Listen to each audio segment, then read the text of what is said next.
2025년 2월 달이니까 불과 얼마 전이었습니다. 혹시 신문 보도를 보셨습니까? 국립암센터의 연구팀에서 연구 결과를 발표를 했습니다. 탄산음료, 콜라, 사이다 좋아하시는 분들이 계시죠? 그 탄산음료를 계속해서 지속적으로 섭취할 때에 사망률이 점점 높아진다는 연구 결과였습니다. 한 주 동안 한 번, 두 번, 세 번까지 탄산음료를 섭취하게 되면 마시지 않는 사람에 비해서 사망률이 13%가 높게 나왔다고 합니다. 그러나 세 번이 넘어가는 사람, 네 번, 다섯 번 매일 그렇게 탄산음료를 마시게 되면 사망 위험이 19%까지도 올라갔습니다. 자, 여기다가 담배까지 피우게 되면 그러지 않는 사람에 비해서 사망 위험률이 34%가 높게 나왔다는 것입니다. 여러분, 나이가 젊고 청년이라고 해서 오래오래 사는 것은 아니라는 사실입니다. 습관이 중요합니다. 평소에 맑고 깨끗한 생수를 찾지 않고 건강한 음식물을 섭취하지 아니할 때 자극적인 패스트푸드나 아니면 탄산음료만을 계속 찾게 되면은 건강한 몸이 서서히 망가뜨리게 되어지고 있습니다. 마침내 생명까지도 해치게 된다는 사실입니다. 최근에 이 대한민국 사회의 마약 문제가 점점 심각해지고 있습니다. 골목에는 마약에 사용된 주사기나 약물 봉지들이 발견이 됩니다. 또 교도소에는 마약 사범들이 점점 많이 증가하고 있다고 합니다. 무엇 때문일까요? 참된 기쁨, 참된 만족을 발견하지 못한 사람들입니다. 말초적인 욕망을 자극하거나 동물적인 본능을 따라서 더 강력한 쾌락을 추구하는 거짓의 기쁨, 거짓된 행복에 그들은 물들어 버렸기 때문인 것입니다.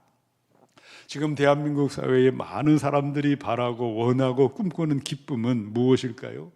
어디서 만족과 어디서 행복을 찾고 있습니까? 더 많은 돈이 생겨나면, 더 좋은 차를 몰고 다니면, 더 화려한 집으로 이사를 가면, 더 사람들을 위해 내가 높은 자리에 올라가면은 그것이 꿈꾸는 그들의 기쁨이라고 여기는 세상이지 않습니까? 그러나 인생의 진정한 기쁨과 진정한 행복은 어디에 있을까요? 우리의 인격과 성품, 우리의 삶 자체가 예수님을 닮은 그리스도인으로 자라나는 데에 있습니다. 사랑과 섬김과 온유와 겸손이라는 인격으로 변해가는 것에 있음을 믿으시기 바랍니다. 믿음의 영역, 바로 영적인 세계도 마찬가지입니다. 오늘 읽으신 빌립보 3장의 말씀해 보시면 빌립보 교인들 가운데 참 기쁨, 참된 만족을 깨닫지 못한 사람들, 개들, 행악자들, 율법주의자들, 악한 지도자들로 말미암아 거짓된 기쁨에 빠져가는 교인들이 점점 생겨나고 있었어요. 참 믿음이 아니라 엉터리 믿음으로, 구원받지 못하는 믿음으로 방황하는 여러 교인들이 생겨나고 있었습니다. 그 소식을 듣고 오늘 바울이 그들에게 오늘의 편지를 보내었습니다.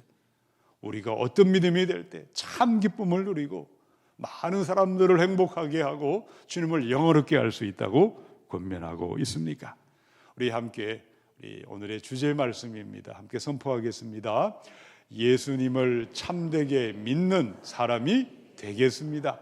참 기쁨을 누리는 행복한 사람이 되겠습니다. 아멘. 정말 예수님을 진짜로 믿는 사람, 참 기쁨을 누리고 참된 행복을 누리면서 많은 사람들을 살아나게 하고 주님을 높여드리시기를 축원합니다. 어떻게 이런 복된 믿음의 길을 걸어갈 수 있을까요? 우리 첫 번째 말씀 1절입니다. 같이 읽어보겠습니다. 끝으로 나의 형제들아, 주 안에서 기뻐하라. 너희에게 같은 말을 쓰는 것이 내게는 수고로움이 없고 너희에게는 안전하니라. 아멘. 여러분, 성경 가운데 빌립보서라는 편지가 있습니다. 이 빌립보서 그러면 교회 오래 다니신 분들은 다 알고 계시죠? 주제가 무엇입니까? 기뻐하라. 기쁨을 빼앗기고 있는 성도들에게 참 기쁨을 가르치기 위해 오늘의 편지를 보냈습니다. 보통 사람들이 생각하는 기쁨은 무엇입니까? 주관적인 기분이나 감정이나 느낌을 떠올리게 되어 있습니다. 내가 원하는 소원이 성취되면 기뻐합니다. 무언가 기쁜 일이 생기면 기뻐하게 되어 있다고 생각하죠. 여러분들이 생각하는 기쁨의 대상은 무엇일까요? 돈이 더 많아지는 것이고, 원하는 대로 길이 열리는 것이고, 성공하고 출세하는 것은 기쁨이라고 사람들은 생각하고 있습니다. 우리는 무엇 때문에 기뻐하고 어디서 기쁨을 찾고 있으십니까? 오늘 빌립보 3장에 바울이 말하는 기쁨은 무엇일까요? 세상의 즐거움, 세상의 자랑, 세상 영광이 가져다주는 기쁨을 말하고 있지 않습니다. 영적인 기쁨이에요. 하늘에서 내려오는 신령한 기쁨이요, 환경과 형편과 상황과 현실을 초월하는 기쁨을 의미하고 있습니다. 지금 편지를 보내는 사람은 바울인데 지금 그건 어디에 있었죠? 복음을 전하다가 억울하게 매질을 당하고 로마의 감옥에 죄수가 되어 갇혀 있었습니다. 아무리 생각해도 죄수의 몸이 되어 기뻐하고 기뻐한다는 것은 말이 되지 않지 않습니까? 세상의 기쁨, 조건적인 기쁨을 말할 수가 없는 것이고, 누구도 빼앗아갈 수 없는 절대적인 기쁨을 이야기하고 있습니다. 도대체 바울은 무엇 때문에 기뻐하고 기뻐했을까요? 주 안에서 기뻐했다라고 말합니다. 여러분, 주 안에서 기뻐하다라는 것은 무슨 말일까요? 일부러 인위적으로 감정을 자극하거나 밝고 유쾌하게 보이려고 그렇게 꾸미고 연기하고 그렇게 애쓰는 것을 말하지 않습니다. 또 기뻐하라라고 했어요. 기뻐한다는 것은 기쁨이 올 때까지 무작정 기다리라는 것이 아니죠. 기쁨이 생겨나도록 움직이고 행동하고 기쁨이 생겨날 수 있도록 일을 찾아서 행하라라는 뜻입니다. 왜 저와 여러분이 예수님 안에서 기뻐해야 할까요? 영죽을 죄인으로 살았는데 예수님을 영접하고 내 모든 죄가 사함받고 하나님의 자녀가 되고 구원받아 새 생명을 얻었고 새 사람이 되었기에, 아브라함의 복을 받았기에 주 안에서 기뻐해야 할 줄로 믿습니다. 그러면 지금 나는 영적인 기쁨, 신령한 기쁨을, 참된 기쁨을 누리고 있을까요? 어떠하십니까? 그때나 지금이나 많은 그리스도인들은 기쁨을 누리고 있지 못합니다. 오히려 불행하게 살아가는 여러 교인들이 있고, 기쁜 일이 생겨야만 기뻐하는 교인들이 있습니다. 우리 자신을 돌아보면 어떻게 기뻐할까요? 자녀들이 좋은 대학에 들어가면 그때는 기뻐하죠. 우리 자녀들이 믿음의 귀한 결혼을 하면 또 기뻐하고, 직장에서 승진하거나 잘 나가면 또 기뻐합니다. 좋은 자강을 구입하고 넓은 집으로 이사를 하면 기뻐하고, 복권에 당첨이 되면 기뻐하고, 좋은 일이 생기면 누구나 기뻐할 수가 있지 않습니까? 근데 만약 우리가 기뻐하는 기쁨의 원천이 세상에 기초하고 있다면, 자식이든 집안이든 성공이든 능력이든 물질이든 명예든 언젠가는 다 죽음 앞에 서게 되어 있어요. 죽음의 문턱에 서게 될 때 어떻게 될까요? 헛되고 헛된 모든 헛된 일에, 쓸데없는 것들에, 부질없는 것에 헛된 기쁨을 찾고 구하다가 인생을 허비하고 마지막을 맞이할 수밖에 없다는 사실입니다. 어떻게 주 안에서 참된 기쁨을 누릴 수 있을까요? 로마서 5장에 보시면은 이제 우리로 화목하게 하신 우리 주 예수 그리스도로 말미암아, 예수 그리스도로 말미암아 하나님 안에서 또한 즐거워하느니라. 성도의 기쁨은 오직 예수님께 달려 있습니다. 예수님만이 참 기쁨이 되시고 예수님만이 우리에게 진정한 기쁨을 부어주심을 믿으시기 바랍니다. 베드로전서 4장에 오히려 너희가 그리스도의 고난에 참여하는 것으로 즐거워하라. 이는 그의 영광을 나타내실 때에 너희로 즐거워하고 기뻐하게 하려 함이라. 주 안에서 기뻐하라라는 것은 기쁨을 적극적으로 찾으라라는 뜻이다 말씀드렸습니다. 정말 기뻐하기를 원하신다면 예수님의 고난받는 그 일에 회피하지 마시고, 남에게 떠밀지 마시고, 고난받는 그 일이 있을 때에 그 일에 참여하시기 바랍니다. 십자가를 기뻐하고 십자가를 질 때에, 재림의 그 날이 될 때에, 주 앞에서는 그때에 영원한 기쁨, 찬란한 기쁨이 되어 임하게 될 줄로 믿으시기 바랍니다. 이 첫 번째, 주안점 함께 선포합니다. 십자가에 참된 기쁨이 있습니다. 십자가를 지고 주 안에서 기뻐하겠습니다. 아멘. 오늘의 편지를 쓴 바울은 예수 만나기 전에 세상 자랑, 세상 기쁨으로 그는 기쁨을 찾았고 그것이 하나님을 기쁘시게 할 수 있다고 착각하고 살았습니다. 근데 다메섹 도상의 부활의 주님을 만난 다음에 어떻게 변화받았을까요? 그토록 좋아하던 세상 기쁨을 배설물로 여겼다고 했습니다. 하늘의 상류심을 바라보고 표대를 향해서 달려갔습니다. 이유가 무엇일까요? 오직 예수 그리스도만이 참 기쁨을 주심을 믿게 되었기 때문입니다. 구원받은 다음 새롭게 된 다음에 낮아지고 내려가고 양보하고 희생하고 서로 보는 십자가가 있을 때에 십자가를 지고 십자가를 선택하고 십자가를 우리가 택할 때에 진정한 복이 있음을 그는 알았고 믿었고 확신했기 때문이었습니다. 오늘 저와 여러분의 모습은 어떠하십니까? 나는 진정 십자가를 말로만 노래만 하거나 입으로만 떠벌리는 사람인지 정말 십자가를 회피하지 않고 십자가를 지고 십자가의 길을 기뻐하며 영원한 기쁨과 영원한 영광을 향해 나아가고 있는지를 돌아봐야 하지 않겠습니까? 제 자신부터 적용해야 되겠다. 제 자신을 한번 돌아보게 되었습니다. 저는 목사입니다. 목사가 어떻게 사는 것이 십자가를 기뻐하고 십자가를 저는 참된 기쁨으로 행하게 되어 있는 것입니까? 목사가 되면 그 자체가 대단히 영광스러운 직분이지만 목회 길을 갈 때 많은 시험이 있고 곳곳에 유혹과 함정은 도사리고 있습니다.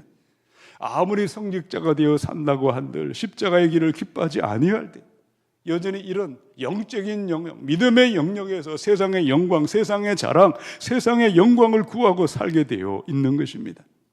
진정으로 십자가를 기뻐하는 사람, 십자가에 영원한 기쁨이 있다고 믿는 사람들은 감투를 쓰는 일들, 높임받는 일들, 자기 이름을 드러내는 일들, 그것을 찾고 구하고 그곳에 서성거리지 않게 되어 있습니다. 울고 있는 사람, 고통하는 사람, 억울함을 당한 사람, 성도들의 손을 잡아주고 위로하고 함께 울고 함께 웃으며 한 영혼을 사랑하는 그 주님의 마음을 가지고 십자가의 길을 걸어가게 되는 줄로 믿습니다. 성도님들 또한 마찬가지일 것입니다. 십자가를 기뻐하는 사람, 십자가의 기쁨을 찾는 사람은 믿음 생활이 일주일에 한 번 액세서리로 종교생활로 끝나지 않습니다. 그렇게 살래야 살아갈 수가 없어요. 이력서를 쓸 때에 기독교인이라고 쓰는 것으로 끝나지 않습니다. 세상 즐거움, 세상 자랑, 세상 쾌락이 가져다주는 거짓된 기쁨의 삶을 이제는 중단하시기 바랍니다. 낮아지고 내려가고 양보하고 희생하는 십자가에만 영원한 기쁨이 있음을 믿으시고 참된 기쁨의 삶으로 걸어가는 바로 믿음의 사람이 되셔서 우리 주님만을 높여드리시기를 축원합니다. 우리 두 번째 말씀 2절에서 3절 상반절까지를 읽어보겠습니다. 개들을 삼가고 행악하는 자들을 삼가고 몸을 상해하는 이 일을 삼가라. 하나님의 성령으로 봉사하며. 아멘. 빌립보 교회 안에 참 기쁨, 영적 기쁨을 회방하고 빼앗아가는 심각한 문제가 도대체 무엇이었을까요?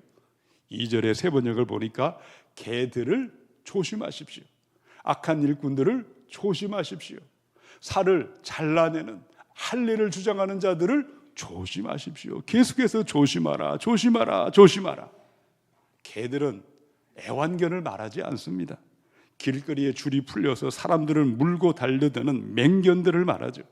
성도들을 괴롭히는 율법주의자들, 악한 지도자들을 개라고 가리켰습니다. 놀랍게 교회 안에 개 같은 사람들, 악한 일꾼들, 할례 받아야 구원받는다고 주장하던 어둠의 사람들이 지도자의 자리에 앉아서 참 기쁨을 빼앗아가고 있었습니다. 그들은 교회에서 무엇을 가르쳤을까요? 바울이 전한 복음은 충분한 것이 아니다. 바울이 여러분에게 제대로 가르쳐 준 것이 아니다. 정말 구원받기를 원하면 몸에 할례를 받아야 되고 율법을 지켜야 되고 절기를 지켜야 된다고 악한 일꾼들이 교회 안에 퍼져가고 있었습니다. 그 말을 그대로 받아들이고 그렇게 율법, 행위 구원으로 나아가면 열매가 무엇일까요? 오직 은혜, 오직 믿음으로 구원받는 십자가와 부활의 복음 자체가 뿌리부터 흔들리는 것이고, 아무리 지켜도 마음의 기쁨은 생겨나지 않습니다. 두려움과 걱정거심은 떠날 날이 없는 것입니다. 이 악한 지도자들, 거짓의 일꾼들도 예배를 드렸을까요?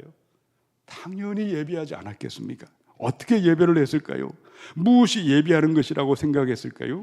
그래서 남들에게 보이기 위해서 높은 자리에 상석에 앉아서 외식함으로 예배하기를 좋아했습니다. 선행과 공로와 노력과 자격과 자신들의 의로움을 드러내기를 좋아하며 하나님을 기쁘시게 하는 예배가 아니라 자기의 만족과 자기의 탐욕을 위해서 예배를 이용하던 사람들이었어요. 그렇다면 예수님을 진짜로 믿는 사람들, 참 기쁨을 누리며 참 믿음으로 온 땅을 축복하는 사람들은 어떤 사람들일까요? 우리 두 번째 함께 선포하겠습니다. 하나님의 성령으로 예배하고 봉사하겠습니다. 아멘. 여러분 3장 3절에 하나님의 성령으로 봉사하면 하는 말이, 이 봉사한다는 말은 원래 말의 뜻은 유대인들의 공적 예배를 드리다라는 뜻입니다. 우리가 진정으로 거듭난 사람인지 껍데기만 믿음을 흉내내는 사람인지 어떻게 알 수 있을까요? 그리스도인이 되신 다음에 예배하는 모습을 보면 알 수가 있어요. 전통과 형식과 절차에 얽매이는 예배를 드리지 않습니다. 성령의 인도함을 따라서 예배하게 되어 있습니다. 성령의 인도함을 받는 예배와 성령이 없는 예배의 차이점은 어디에 있을까요? 오늘 편지를 보낸 바울의 삶이 그것을 그대로 우리에게 보여주고 있습니다. 3장 4절로 5절에 보면 바울의 고백이죠. 나도 육체를 신뢰할 만하며 만일 누구든지 다른 이가 육체를 신뢰할 것이 있는 줄로 생각하면 나도 더욱 그러하리니 나는 8일 만에 할례를 받고 이스라엘 족속이요 베냐민 지파요 히브리인 중에 히브리인이요 율법으로는 바리새인이요. 여러분 예배할 때에 이 사람에게 중요한 것은 내가 할례 받은 사람이고 바리새인이고 내가 히브리 사람이고 베냐민 지파라는 것 남들에게 드러내고 자랑하는 보이기 위한 예배가 그의 예배일 뿐이었어요.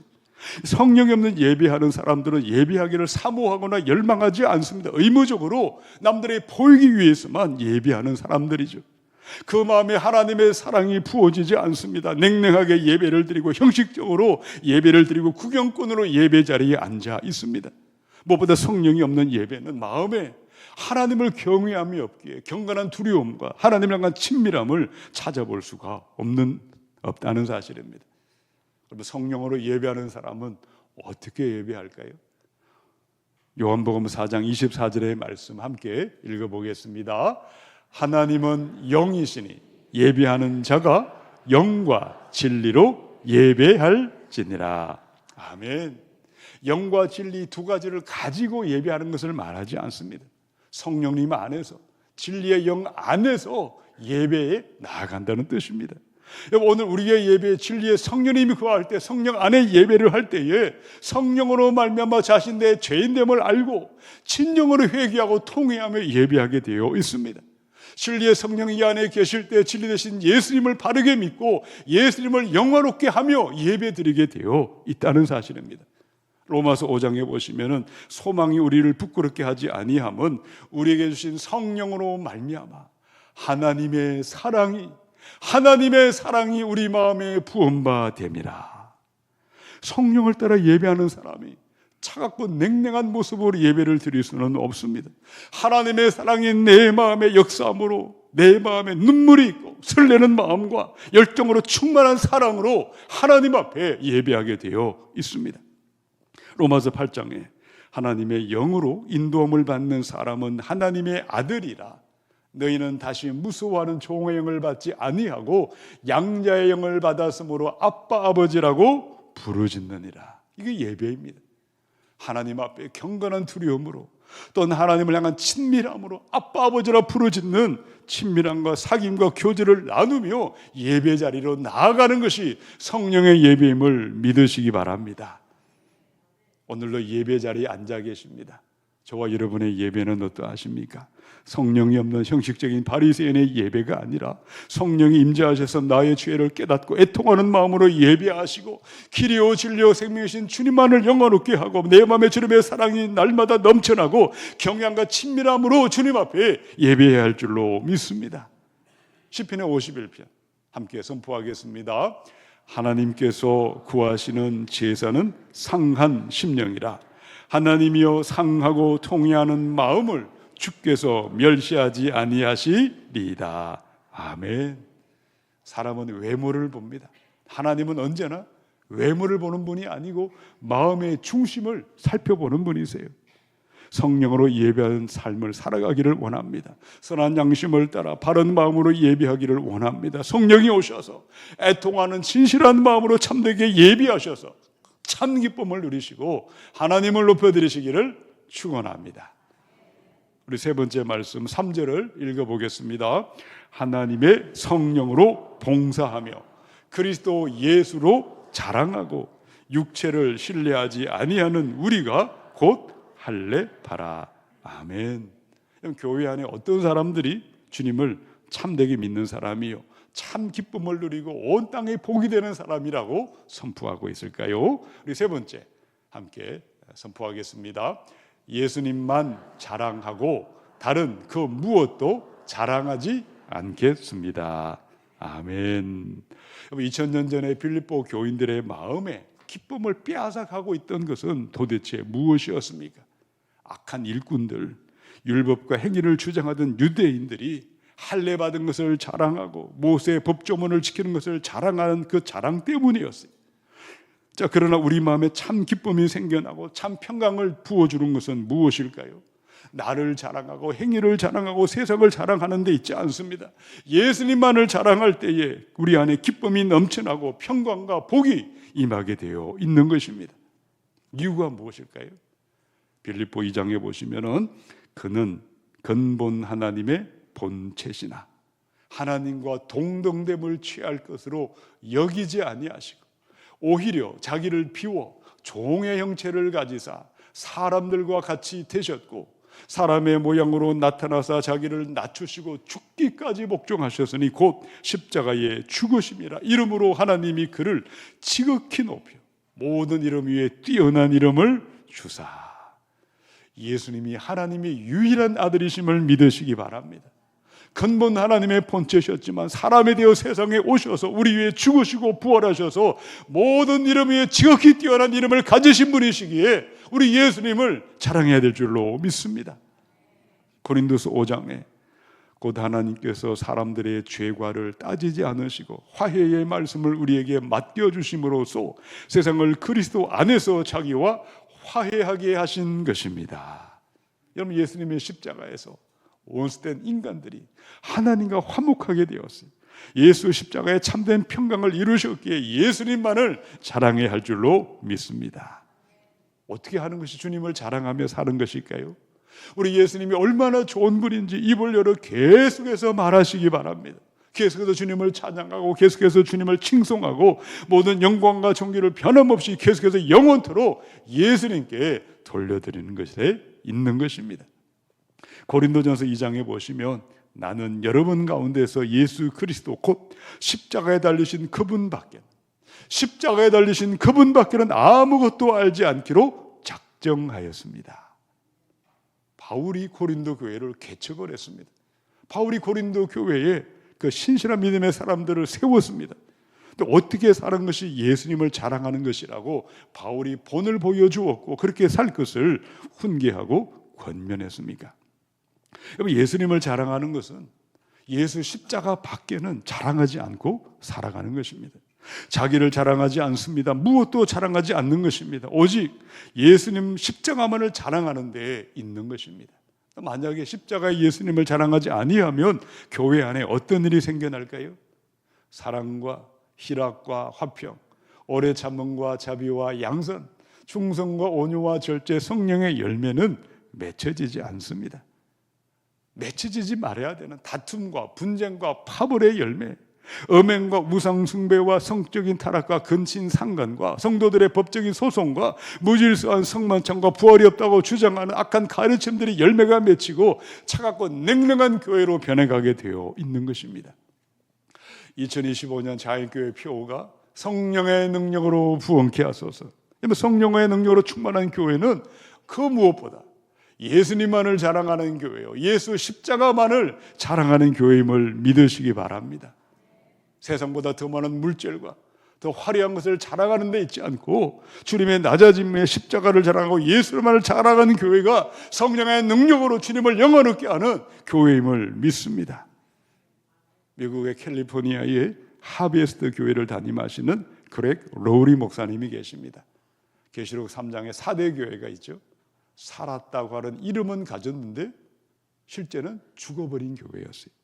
그 교회를 묵상하다가 영적 위기를 맞이하는 교회의 5가지 신호를 책으로 이야기를 했습니다. 첫 번째가 장차 다가오는 미래를 바라보는 것이 아니고 지난날의 과거만을 추억하고 과거에만 매여 있습니다.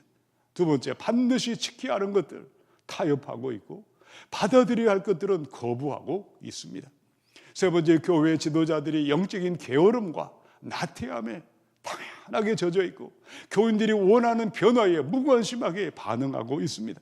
네 번째, 다음 세대 청년 세대를 중요하게 여기고 있지 않습니다. 다섯 번째는 복음 전하는 열정이 사라져버렸고 전도하는 일에 관심이 없는 것입니다. 교회가 주님을 자랑하지 않을 때, 십자가를 자랑하지 아니할 때 이와 같은 영적 위기를 맞이할 수밖에 없다는 사실입니다. 우리 자연교회 이제 사울이 되었습니다. 다시 교회가 새롭게 부흥하는 예수님만을 자랑하는 교회를 세워가야 할 줄로 믿습니다. 온 천지에 꽃들이 피어나고 아름다운 꽃내음이 진동하는 사울이 되었습니다. 살아있는 나무들마다 싹이 나고 꽃이 피고 열매가 맺히고 있지 않습니까? 살아있는 그리스도인, 살아있는 믿음의 사람들, 예수님만을 자랑하는 교회가 될 때 수많은 생명이 살아나고 영적인 기쁨으로, 참된 기쁨으로 충만하게 될 줄로 믿습니다. 우리 자연교회를 성령의 능력으로 충만하게 하시는 분은 오직 하나님이, 주님이 하시는 것입니다. 우리가 할 일은 무엇일까요? 주 안에서 기뻐하고 성령으로 예배하고 예수님만을 자랑하며 살아가는 데 있습니다. 우리 모든 분들이 예수님을 진정으로 믿는 진실한 믿음의 사람이 되셔서 참 기쁨을 누리시고 수많은 생명을 살아나게 하고 하나님만을 높여드리시기를 주님의 이름으로 축원합니다.